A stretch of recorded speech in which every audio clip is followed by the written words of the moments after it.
yang namanya pemain musuh kalau ketarik, ini kan berarti otomatis meninggalkan celah di posisi yang dia tinggalkan. Celah ini bisa dieksploitasi oleh Level winnernya Itali tidak pernah degradasi. Inter Milan kebanggaanku.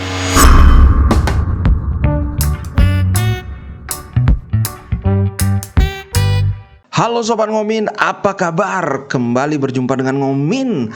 Sorry banget kemarin aku nggak sempat bikin konten. Kali ini aku kembali. Banyak sekali berita, banyak sekali update, ada juga gosip. Oke, pertama kita bahas ini berita tentang Franck Kessié. Setelah sebelumnya agak mentok karena Barcelona maunya oke, lepas Kessié tapi Brozovic bawa sini. Sedangkan Inter semula nggak mau banget ngelepas Brozo, tapi kemudian Inzaghi ya udah deh kalau memang harus dijual nggak apa. Tapi kemudian perkembangan yang muncul adalah begini. Belakangan ini kan marak sekali berita bahwa Inter akan menjual Brozovic. Padahal setelah ditelusuri sama sekali tidak ada berita dari sumber internal Inter yang mengatakan bahwa Brozovic masuk daftar jual. Jadi aku ngelihat ini kayak semacam gosip-gosip yang buat menggoyang aja, karena satu, Brozovic ini kan pemain inti yang bisa muncul adalah si Brozovic jadi agak ngerasa kesel karena mau dijual sama kayak Skriniar kan.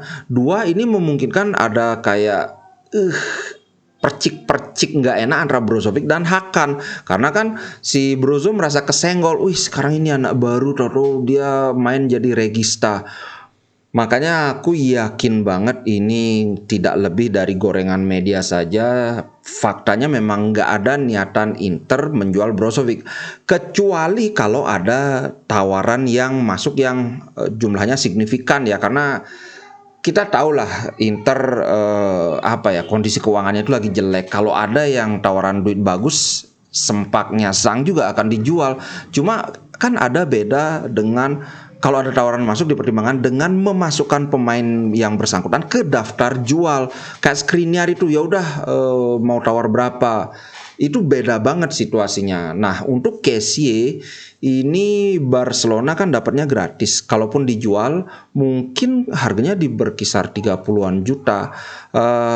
Kayaknya Inter Milan untuk pemain sekelas Kessié mungkin akan mempertimbangkan, apalagi memang sebuah manajemen sudah menjanjikan satu lagi gelandang yang punya kualitas teknik dan fisik.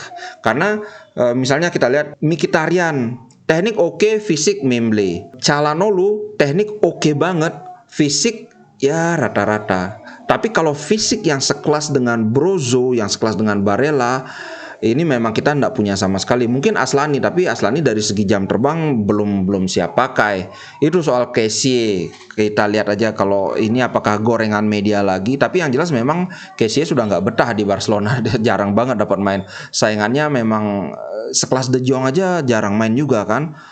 Oke, lanjut kemudian soal ini kemarin sih beritanya soal stadion. Kan rencananya Inter Milan sama AC Milan bikin stadion bareng, tapi karena sudah tidak ada kayak mandek gitu sama birokrasi kotanya.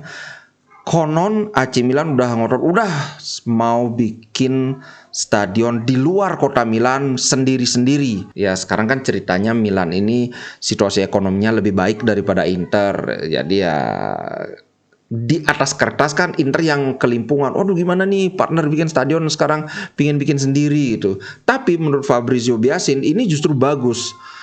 Inter dan Milan itu bikin stadion yang terpisah itu bagus. Karena di zaman modern tuh udah nggak zamannya lagi gitu loh. Apalagi rival kan. Coba kita bandingkan misalnya Manchester United dan Manchester City, stadiumnya satu stadion barengan. Atau misalnya kalau di Spanyol Atletico Madrid dengan Real Madrid. Aduh kan nggak dari segi rivalitas udah nggak masuk bener juga. Cuma ya duitnya ada apa enggak. Tapi berita baiknya adalah biasanya bikin stadion itu kreditnya beda. Walaupun misalnya sebuah klub itu berhutang, ketika dia bikin stadion dia akan bisa mengajukan kredit baru yang khusus untuk bikin stadion ini. Jadi nggak terlalu masalah sih kalau misalnya Inter berani loh ya, karena kan statusnya kalau bikin stadion baru itu kan proyek besar. Itu mungkin berapa, kayak Juventus dulu bikin stadion stadion Allianz Arena ya, itu berapa lama baru kelar kan. Nah, itu soal stadion. Sekarang soal ini nih, si Casano lagi-lagi dia komentar miring lagi. Porto clash would have finished 0-0 without red card. Still uphill for Nerazzurri to reach quarterfinals. Clash lawan Porto itu akan berakhir dengan 0-0 tanpa kartu merah. Ini masih perjalanan yang sulit. Uphill itu kan perjalanan menanjak, maksudnya perjalanan sulit untuk Nerazzurri mencapai perempat final. Waduh. Oke, kita kita akui bahwa kartu merah itu pastilah menguntungkan. Kita tidak menutupi itu kan. Tapi ya apa perlu terus-terusan memojokkan seperti ini? Apa coba maunya Casano? Kayaknya dia masih ada sedikit dendam sama Inter Milan, karena dulu dia pernah di Inter tapi ya melempem. Aduh, sebenarnya aku males banget membahas si Casandong ini, tapi ya gimana, dia muncul terus di headline, ya udah aku bahas sedikit. Kemudian Ronaldo nih, Juventus lagi kena. Ronaldo sekarang sedang menunggu waktu untuk testify against Juventus. Kalau kawan-kawan masih ingat, sudah aku bahas juga ini soal Prisma Investigation yang Juventus itu bilang ininya potong gaji 4 bulan, padahal sebenarnya cuma potong gaji 1 bulan.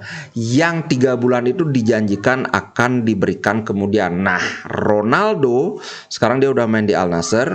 Ronaldo itu ada perjanjian di balik layar yang disembunyikan oleh Juventus. Tapi sekarang karena ya aku bilang dulu kan, susah membuktikan ini kecuali kalau ada ketidakpuasan dari pemain karena ya duit yang dijanjikan nggak dibayar. Dan ini Ronaldo katanya itu 19 juta lebih Juventus punya utang kepada Ronaldo, itu belum dibayar. Dan sekarang Ronaldo statusnya adalah menunggu panggilan dari prosekutor Italia untuk dia testify. Yang lucu di football Italia, kalau kawan-kawan tahu bisa bahasa Inggris, scroll ke bawah ada itu kayaknya fans Juve doang. Ya ampun, serakah banget, what a greedy itu serakah kan. Gila, ini coba deh kalau misalnya dia yang punya piutang 20 juta, apa dia akan juga merelakan? Orang namanya utang ya harus dibayar lah. Nah, Juventus sekarang tambah nyungsep. Sebelum aku bahas yang berlebih ini ada berita lumayan menarik dari Snyder. Kawan-kawan pasti tahu ya, Materazzi, salah satu kehebatan Mourinho menurutku adalah Materazzi dia tidak selalu mendapat tempat di starting line up, tapi hubungan Mourinho dengan Materazzi sangat baik.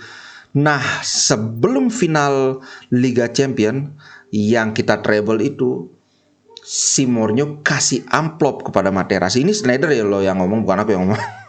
Kasih amplop isinya open it after the final game. Ternyata apa isi amplop itu?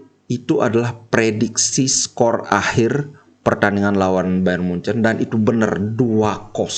Gila guys, the special one. Kemudian berita baik tentang kontrak Hakan. Ini katanya sudah detail-detail kecil aja sudah hampir pasti oke. Hakan sudah mengucapkan niatnya bahwa dia ingin bertahan di Inter selama mungkin. Dulu juga pernah, sekarang juga agennya sudah lampu hijau. Tinggal detail kecil saja, ditunggu aja ya. Nah, yang agak membagongkan Liverpool nih.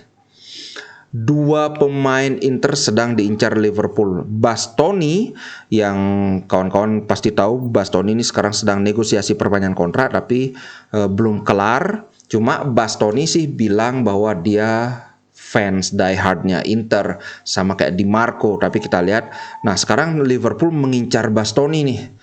Tapi yang lebih parah Barella, karena Barella ini ada di top listnya Liverpool. Kalau Bastoni mungkin kayak ya coba kita pantau dulu kayak gitu. Tapi Barella, karena salah satu yang aku tahu ya dari berita-berita, kelemahan Liverpool musim ini itu ada di lapangan tengah mereka yang rapuh. Nah, Barella ini benar-benar kalau dari gaya permainan dia sangat cocok main di Liga Inggris. Kita tahu Liga Inggris itu sangat mengandalkan fisik, cenderung bermain cepat, dan Barella juga begitu kan. Aku selalu bilang Barella nggak bisa dia mendelay permainan. Dia kalau dapat bola pum langsung lari ke depan kayak gitu. Nah, semoga kalau ini ya aku perlu tekankan, kalau penawaran resmi dari Liverpool ke Inter itu belum ada.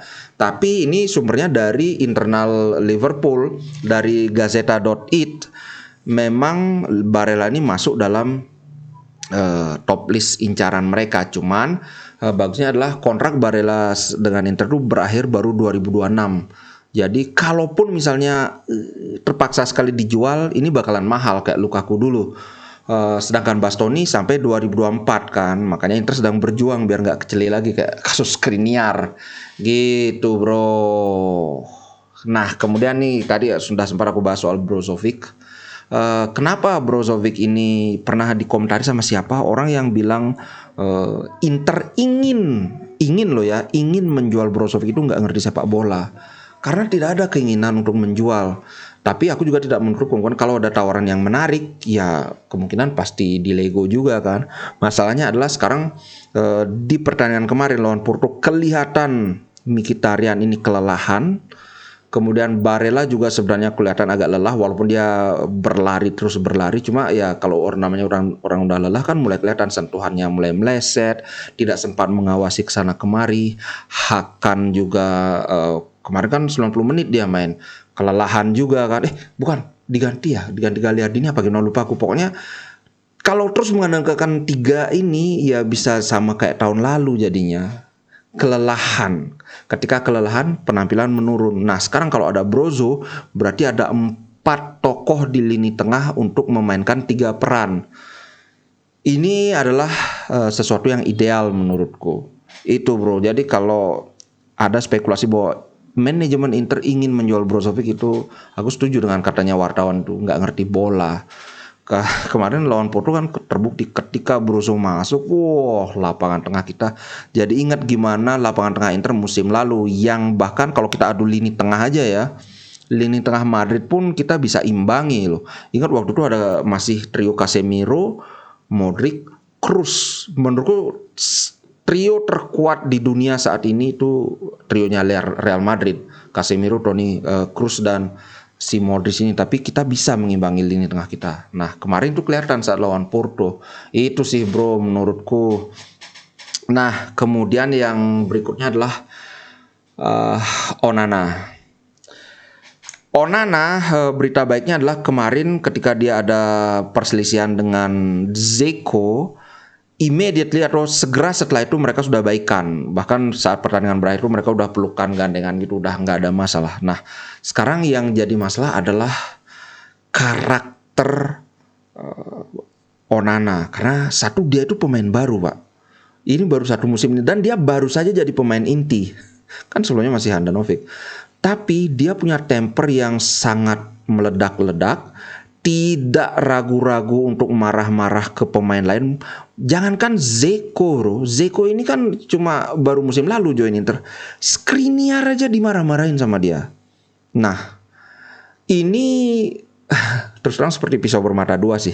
Di satu sisi ya kita pasti sama-sama tahu ini bisa jadi bibit-bibit perpecahan, bibit-bibit pertikaian. Tapi di sisi lain ini bisa jadi leadership yang bagus terutama di lini belakang. Kawan-kawan pasti ingat kiper legendaris Oliver Kahn. Woi, siapa juga dibentak-bentak sama dia. Nah, ini jadi bikin aku ingat sama Oliver Kahn karena keunggulan kiper yang punya leadership sangat bagus adalah dia bisa dalam tanda kutip memaksakan keinginannya kepada pemain bertahan. Nah, kenapa kalau kiper yang memaksakan keinginan itu bagus? Karena kiper itu selalu hadap ke depan. Dia bisa membaca pergerakan masing-masing pemain. Jadi kalau dia ngasih instruksi dan orang cenderung mengikuti instruksi dia, ini bagus. Dibandingkan misalnya kalau wah ini anak baru, kiper baru, sok main-main perintah aja. Nah ini kan nggak bagus kan. Tapi kalau kita punya kiper kayak Onana, punya leadership, dan pemain bertahan itu cenderung nurut sama apa yang dikatakan oleh dia, ini bagus. Menurutku lebih bagus dibandingkan kalau defender tidak menghiraukan instruksi kiper. Itu satu. Nah, dua, dia punya confidence dalam menguasai bola. Maksudnya adalah ketika dia terima bola, dia tuh nggak kelihatan panik ketika didekati oleh pemain musuh. Nah, ini juga bisa bermata dua, Pak. Di sisi lain, kita bisa menarik pemain musuh. Yang namanya pemain musuh kalau ketarik, ini kan berarti otomatis meninggalkan celah di posisi yang dia tinggalkan. Celah ini bisa dieksploitasi oleh pemain kita, entah build up dari bawah atau misalnya langsung ke lapangan tengah, bola-bola panjang begitu kan. Ngomong-ngomong soal bola panjang ini kan, ini yang diributkan kemarin sama Zeko dari awal kan, karena banyak yang Zeko minta bola itu harusnya diumpan lambung ke lapangan tengah, tapi tahu-tahu Onana kasih ke Bastoni atau ke Acerbi yang dekat. Nah, inilah risikonya. Ya tentu saja seperti yang terjadi dengan Radu, seperti yang terjadi kemarin dengan Bastoni, walaupun itu akhirnya pelanggaran kan, tapi dia ngasih bola ke Bastoni, cuma akhirnya bisa direbut oleh pemain Porto. Itu resiko karena untuk menerima bola pendek dari kiper dalam situasi di pressing ini kadang-kadang agak riskan, tapi kalau bisa diatasi pressing ini, kita bisa menciptakan peluang yang bagus. Serangan balik yang dimulai dari kiper, dan jarang loh tim itu bisa membangun serangan balik dari kiper. Itu loh, biasanya serangan balik itu dibangun dari bola yang berhasil direbut entah di lapangan tengah atau di sepertiga lapangan kita oleh back kan. Tapi kalau dari kiper itu jarang, dan biasanya kalau ini bisa dilakukan, musuh itu nggak siap gitu. Nah, menurut kawan-kawan gimana nih? Oh ya, sekedar mengingatkan, salah satu yang bikin dia dipulangkan atau pulang dari skuad Kamerun di Piala Dunia adalah karena ya clash dengan pelatih yang tidak suka dengan gaya dia yang suka menahan possession itu di belakang banget, dan maju ke depan banget di luar kotak penalti. Kalau kawan-kawan gimana nih? Kalau aku nggak akan bahas ininya soal refleks dia penyelamatnya, karena kita udah sama-sama tahu udah top marko top lah. Tapi soal kecenderungan dia untuk menjaga possession ini yang menarik gitu guys. Oke, itu dulu konten kali ini. Sampai jumpa di konten berikutnya. Sekali lagi terima kasih buat dukungannya. Ciao guys. Inter Milan di dadaku, biru hitam.